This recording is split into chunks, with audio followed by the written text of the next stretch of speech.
phenomenon. This is a Persian web page that went up not long after the recent election protests in Iran, where you are asked to provide any information you can to identify these protesters. Now, if you think on them, I think it's pretty clear what will happen. You'd be under no illusions as to why the state wants to know who these people are. So there might be an upper bound that the people most likely to identify them are also the people least likely to want to turn them in, especially there doesn't even appear to be a $50 prize for doing so. All right, so now here's where things get speculative. So far, this is all real.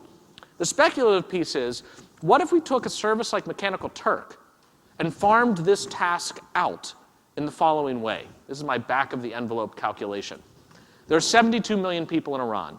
Our first task will be to take the identity card photos for each of them in the National Data Bank and just divide them among men, women, and children. To do that, we put it into Mechanical Turk. It's a simple task. You get paid a penny, look at the following 5 photos, and just label them man, woman, child, and you get a penny for each one. You have no idea why you're doing it. You're just asked to do it.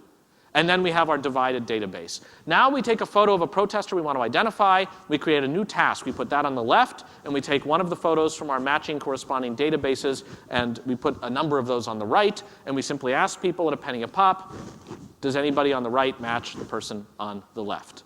And by my estimate, if we do that, basically $17,000 or so will identify any arbitrary protester in a country of 72 million people.